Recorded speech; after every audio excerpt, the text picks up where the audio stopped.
I'd been living in this quiet suburban complex for 3 years. It was the kind of place where nothing much happened, lawns trimmed on Thursdays, mailboxes painted the same dull gray, and the most exciting event was when Mrs. Penfield's cat went missing for a night and turned up in someone's laundry basket. I liked it that way. Predictability brought peace. No surprises, no drama, just routine.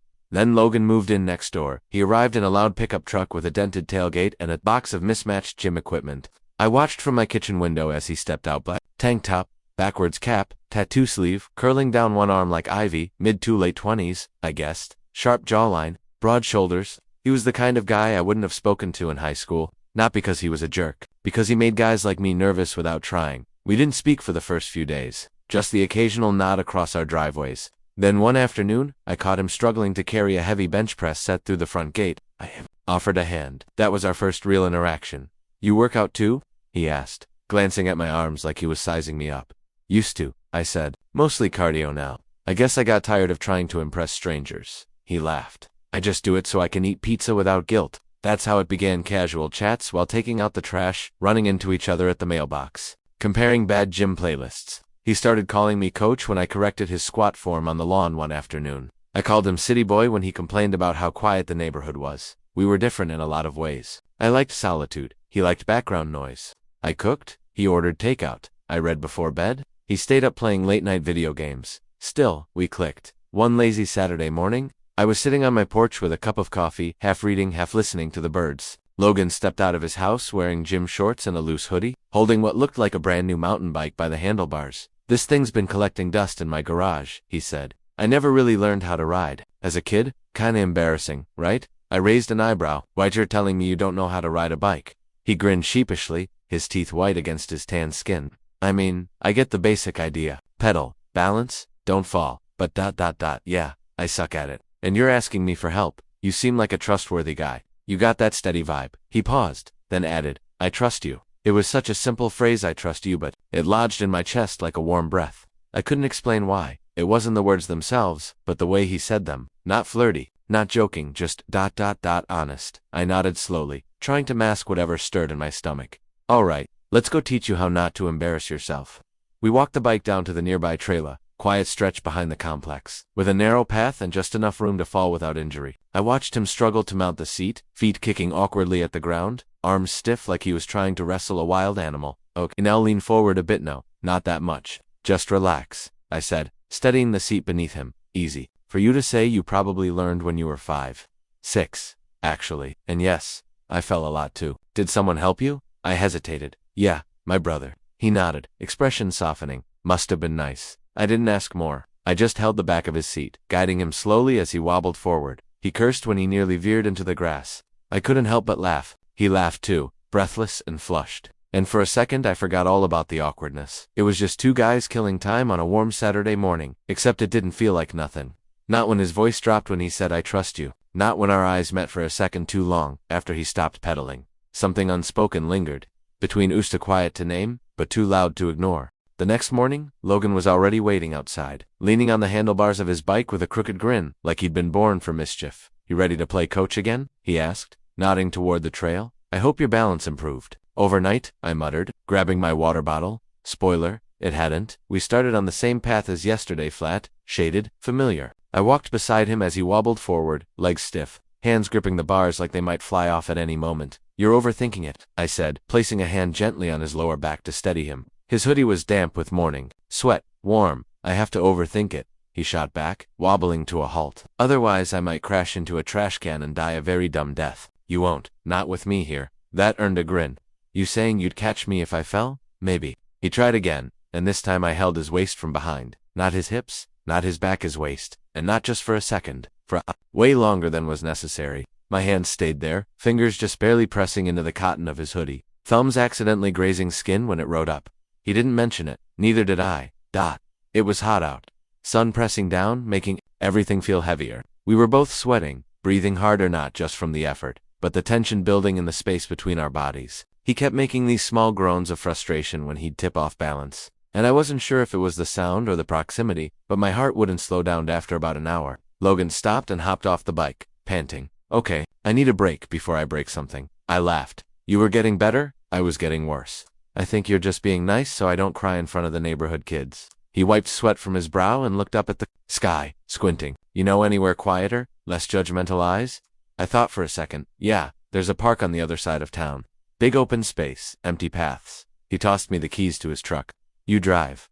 The ride was casual. Windows down, music low, both of us half-drenched in post-workout sweat. The air was thick with sun and deodorant and some cologne he must have slapped on without thinking. He shifted in his seat at a red light, wincing. This seat's doing weird things to me, he said, adjusting again. Weird things. Yeah, it's like riding a bike makes your seat feel like it's got something big stuck under it. I coughed a laugh. You saying you're sore? No, I'm saying it feels like I'm sitting on something big. He said it with that look, that half smirk, head tilted, eyes glinting with something just a little beyond teasing, like he knew exactly what he was doing and wasn't sure if he wanted to say it or take it back. I stared out the windshield, gripping the steering wheel tighter. Maybe next time, he added, we should do something more enjoyable. My throat tightened. Like what? He shrugged. Don't know. Ice cream maybe. I could use a sugar high. At the park, we ditched the bikes and wandered toward the ice cream stand by the pond. We were both still winded, still sticky with sweat. He bought a con cookies and cream and handed it to me while he grabbed a second for himself. We sat on a bench near the edge of the grass, silence stretching comfortably between us. Then he licked the ice cream from his fingers, not in a weird dramatic way, just slow, methodical, focused. I tried not to stare. Damn, he said, sucking a drip from his thumb. This hits the spot. Glad I didn't steer us wrong, I said, eyes still fixed forward, pretending the pink flush in my ears was from the sun. You okay? He asked, tone lighter now. Yeah, you seem quiet. I'm just tired. A lie. I was anything but tired. My body felt electric-wired, confused, strung between the heat and the way his thigh brushed mine on the bench. He leaned back, stretching. His arm came to rest just behind my shoulders, not touching me, but close enough that I could feel the warmth radiating off of him. He didn't say anything else, just sat there, cone in one hand, squinting at the sky. I didn't move away. We didn't talk about it, about the weird joke in the car, the slow licks of his fingers, the closeness of our bodies, but I couldn't stop replaying it all in my head, even after we got back and he waved goodnight like nothing unusual had happened, except it had. Something was starting, quietly, without warning, and I wasn't sure what scared me more, that I noticed it, or that maybe, just maybe, he did too. It started small, a text at midnight, yo, you up? A knock at my door when he clearly could have waited till morning. Forgot my charger, hope it's not weird. Then a meme. Then a voice note of him laughing. Then silence that felt heavier than noise. Logan was starting to show up in my life like background music, always there, always just under the surface. It wasn't flirtation, not exactly, but it wasn't just friendship either. One Thursday night, just past 10, I was winding down with a book when I heard the familiar knock, 3 quick taps. Like always, I opened the door, and there he was, wearing a white muscle tank soaked with sweat, gym shorts hanging low, a 6-pack of beer in one hand. Had a rough day, he said, not waiting for an invite as he stepped inside. Thought I'd crash here for a bit. I didn't object. Not really. He flopped onto the couch like he'd lived here all his life, dropping the beer on the coffee table and kicking off his shoes. I stink, he said, pulling the sweaty shirt over his head and tossing it aside. Sorry. You always come to your neighbor's house half naked and smelling like a locker room. He smirked, stretching his arms behind his head, his skin still glistening from the gym. Only the lucky ones. I tried to focus on anything but the line of muscle from his chest to his waistband. We drank in silence for a while, the buzz slow and warm. He cracked open a second beer, then turned to me. Can I ask you something? Shoot. You ever get tired of pretending? That froze me for a second. Pretending what? I don't know. Pretending we have it figured out, that we're doing all the right things, chasing all the right people. I gave a half smile. Deep thoughts for a Thursday night. He laughed. Sorry, blame the protein shake. I'm emotionally vulnerable. We both chuckled, the kind that comes more from nerves than humor. Then he added, quieter this time. I mean, don't you ever look at a guy and just wonder? I turned toward him slowly. Wonder what? He didn't look away. What'd it be like to feel something different, something you're not supposed to? My mouth went dry. That doesn't sound like something a straight guy says. He leaned forward, elbows on his knees. I don't know what I am. I just know I've looked at women and felt things. And once or twice, with guys, I felt something too. And what do you feel right now? His eyes met mine, steady and unflinching. Curious. I laughed, too loud, too fast. You've had 2 beers, maybe, but even sober, I think I'd still say it. He paused. I'd try anything once. The sentence hit me like a slap. Not because of what he said, but because of how much I wanted to believe it meant something real. I stood up too quickly. I should go to bed. He nodded, his face unreadable. Yeah, me too. I didn't sleep much that night. The next day, I avoided him. I didn't reply to his texts, didn't step outside when I heard him in the driveway. Part of me wanted to rewind time. The other part wanted to fast forward to whatever came next. Sitting in the in-between was agony. On Saturday, just as the sun began to dip behind the rooftops, I heard another knock. This time, I waited before opening the door. Logan stood there, holding a paper bag and a sheepish smile. "Truce dinner?" he asked. "I wasn't aware we were at war. You ghosted me." I leaned against the doorframe. "You said some confusing things." He didn't blink. "I meant every one of them." There was a silence. Heavy, but not unbearable. "I brought pasta," he added, "and garlic bread. You like garlic bread, right?" I let him in. We cooked side by side, our arms brushing as we stirred sauce and grated cheese. He moved around my kitchen like he'd memorized it. When the food was ready, he dimmed the lights and queued up a playlist, soft acoustic guitar, barely, their vocals. We ate slowly, talking about everything and nothing. He told me about growing up in a strict house, never having room to question anything. I told him about the first guy I ever had a crush on. He nodded thoughtfully, not judging, just listening. Between bites, I studied the curve of his smile, the way he wiped sauce from the corner of his mouth with the back of his hand, how his fingers lingered on the edge of his wine glass, how his gaze held just a beat longer than normal when I spoke. It was subtle, but it was there. That quiet magnetism, that unspoken pull, a gravity between us neither of us could name yet, but we both felt it. As the night ended, he didn't ask to stay. He just said, "Thanks for the dinner and the space." Then he walked out into the warm night, not looking back. But something told me he didn't want to leave. Not really. After dinner, neither of us was ready to end the night. It was one of those warm, quiet evenings that hang gently on the air, like a lullaby after a long day. "Want to walk for a bit?" Logan asked as he stood, stretching slightly, his shirt lifting just enough to reveal a strip of toned stomach. I nodded, grabbing my keys even though we didn't need them. We stepped outside, side by side, and let the night swallow us. The streets were hushed, houses glowing faintly from within. Porch lights flickered to life. The cicadas buzzed like static in the background, a soft drone that made everything else feel softer, slower.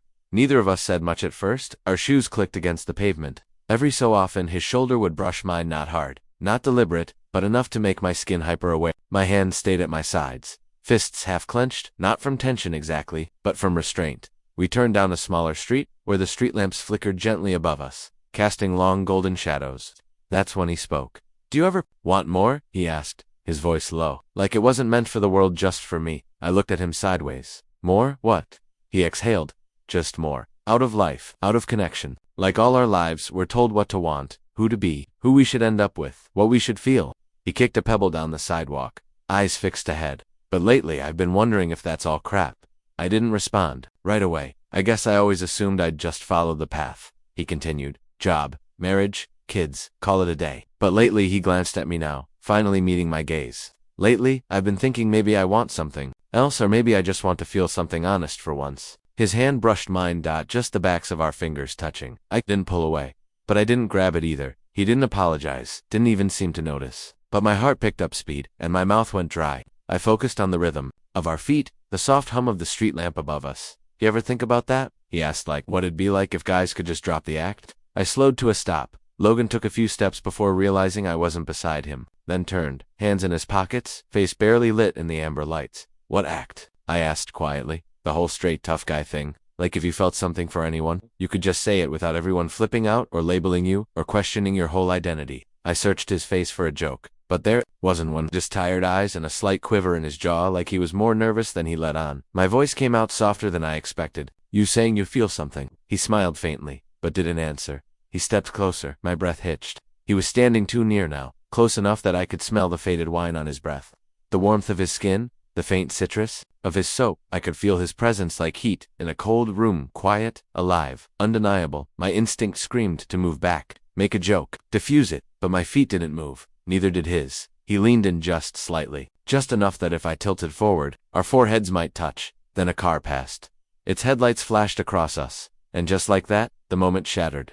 Logan blinked, laughed nervously, and stepped away. "Sorry," he said, brushing a hand through his hair, Vecca heavy. I tried to match his tone. "You're just drunk enough to start philosophizing." "Guess so." He smiled, but it didn't reach his eyes.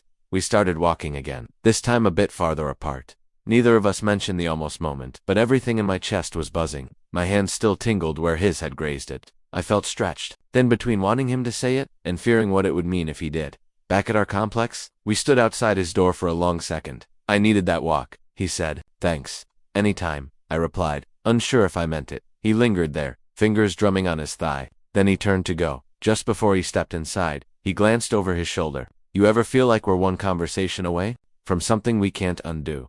I looked at him, really looked. His mouth was tight, his eyes unsure, and I realized I wasn't the only one afraid. I didn't answer. He nodded like that was answer enough and stepped inside. Closing the door softly behind him, I stood there for another minute, staring at the wood grain of his door, wondering what would happen if I knocked, but I did in single quotes T. instead. I walked back to my place, and for the rest of the night, I couldn't stop thinking about his hand brushing mine, or the way he said more like he didn't know exactly what he wanted yet, but maybe he wanted it with me. It was Logan's idea to do a movie night. He texted me mid-afternoon, popcorn, a hoodie, your couch. That's all I need tonight. Cool. I stared at the message for a long time before replying. Sure, 8. Perfect. By 7:50 I was already straightening the pillows on the couch, setting up the movie queue, dimming the lights just enough to look casual, not romantic, just neutral. At exactly 8, he knocked once and let himself in like he'd always belonged. Hope, you like kettle corn? He said, holding up a giant bag like it was some kind of offering. He wore basketball shorts, low socks, and the same forest green hoodie I'd seen draped over his gym bag for weeks. It was too big on him probably, on purpose, but it made him look soft in a way I wasn't used to seeing. We sat down, not touching, not close, just there. The movie started. Something loud and action-packed, a distraction we both pretended to care about. 10 minutes in, he tossed a handful of popcorn at me when I criticized the hero's haircut. I tossed one back. It turned into a 5-minute war, quiet laughter in the dark. Then he settled in, and without asking, he lifted his legs and draped them across mine. It was easy for him, natural for me. It was like a match to dry grass. His shin brushed against my thigh, warm through the fabric. I didn't move. Couldn't every muscle in my body locked into place? And still I didn't want him to stop. We kept watching. He shifted a few times, his legs settling heavier against mine. His fingers absently toyed with a loose string on his sleeve. I could feel his body heat rising through the blanket between us. I focused hard on the screen, trying to act like I was still following the plot. Then halfway through, he grabbed the remote and paused it. The sudden silence was deafening. I turned toward him, confused. Bathroom. He didn't move. Do you ever think about us? He asked, his voice low. To steady. My mouth opened, but nothing came out. He sat up a little straighter, folding his legs beneath him, but still facing me. I'm serious. I mean, what this is, what we've been doing. I swallowed hard. You mean the bike rides, movie nights? His eyes didn't blink. You know that's not what I mean. I looked down at my hands. Logan, I'm not drunk. I'm not messing around. I'm not trying to mess with your head. His voice cracked just slightly at the edges. But I can't keep pretending, like I don't feel something. I finally looked at him. His jaw was tense. His eyes were dark and searching. And behind all that was something I hadn't seen before, vulnerability. Like he was standing on the edge of something he couldn't name, hoping I wouldn't let him fall alone. You really don't know what this is? I asked quietly. He shook his head. I don't know the rules anymore, but I know I don't want to stop whatever this is becoming. There was a pause. A long one. Then he leaned in, hesitant, slow, unsure. His breath hitched as he got closer, and his eyes darted to mine one last time, asking, maybe even begging, for permission. I didn't give it with words. I gave it by not moving. The kiss was soft, careful, lips just brushing. His hand touched my knee, almost like he needed grounding, and then he pulled back, eyes wide, as if surprised he'd actually done it. I didn't push him away. Instead, I reached for his hoodie, grabbing the loose fabric near his chest like it was the only thing keeping me tethered. That was all he needed. The second kiss was deeper, warmer, less afraid. My hand slid up to the back of his neck, fingers threading into his hair. His body leaned into mine, one leg pressing along my side. He kissed like someone who didn't know if he was allowed to feel this, but was doing it anyway. And I kissed him back like I didn't care about the consequences. And then, we stopped. Both of us breathing hard, eyes wide, still pressed close, but not speaking. He pulled back slowly, hands resting in his lap, his chest rising and falling like he'd run a marathon. Okay, he said softly. So that just happened. Yeah, I whispered. We sat in silence. Not awkward, not regretful, just stunned. Like two people who had finally stepped across a line. They'd been dancing around for weeks and realized the ground didn't give out beneath them. He didn't ask to leave. I didn't offer to walk him out. Instead, we sat there in the stillness, shoulder to shoulder, barely speaking for the rest of the movie. He laid his head back against the couch cushion, and somewhere in the last 20 minutes of the film, his hand found mine and stayed there. He didn't leave that night, and neither did I, because whatever we'd stepped into it wasn't going away, and part of me didn't want it to. The morning light filtered in through the half-closed blinds, brushing over the couch, the rug, the blanket still tangled at our feet. Logan was already awake when I opened my eyes, sitting at the edge of the couch, elbows on knees, staring down at the quiet hum of my coffee maker in the kitchen. He turned when he felt me stir, and for a moment we just looked at each other, No jokes, no awkward disclaimers, just a soft, shared silence. "Morning," he said finally, voice low, raw with sleep. "Hey." He stood and stretched, the hem of his shirt lifting just slightly, before falling again. "I made coffee. I wasn't sure how strong you like it could punch me in the face." He smiled. Then I did good. We sat at the kitchen table like it was any other morning, except it wasn't. Something had shifted in the space between us. Something delicate and unspoken, but undeniable. We weren't pretending anymore, and strangely, that made everything feel calm. After breakfast, Logan asked if I wanted to ride out to the park again. No jokes about bike seats this time, just 2 cups of coffee, 2 bikes, and the quiet curve of the trail ahead of us. The day passed in a rhythm we didn't question, like we'd already done this 100 times before. We rode without rushing, stopped for ice cream again, talked about old movies and high school teachers we still resented. At one point, he reached out and plucked a leaf from my hair. His fingers brushed my forehead. Neither of us said anything about it later. Back at my place, we stretched out on the couch and watched an old comedy, something silly and overacted, perfect for the weightless mood we were carrying. He laughed more freely than I'd ever seen, and when the credits rolled, he didn't get up. He stayed there beside me, head tilted against the back cushion, his arm grazing mine like it belonged there. At some point, the silence between scenes turned heavier, more personal. He spoke first. "I used to think there was something wrong with me," he said quietly. "Whenever I felt something for a guy, I just buried it. I'd laugh it off, or flirt harder with girls to prove something I wasn't even sure of." I didn't interrupt, just listened. "I had one friend," he continued. "In college, we'd hang out all the time. Nothing happened, but I think maybe it could have. I never had the guts to figure it out." "You don't owe anyone an explanation," I said, "especially not yourself." He looked at me then, really looked. "But don't you want to know what this is? What we are?" I shrugged gently. "Labels don't matter to me. The truth does," he exhaled, and for the first time, I saw relief on his face. "That was the best I've felt in years," he said softly. "Last night? Me too." He reached across the couch, let his fingers brush mine again, just once. "I haven't told anyone. You don't have to. Not yet." He nodded. "I'm not hiding. I'm just figuring it out." I understood that more than he knew. For the rest of the weekend, we stayed in our bubble. We cooked simple meals, took evening walks. Sometimes we didn't talk at all, just shared space, and let that be enough.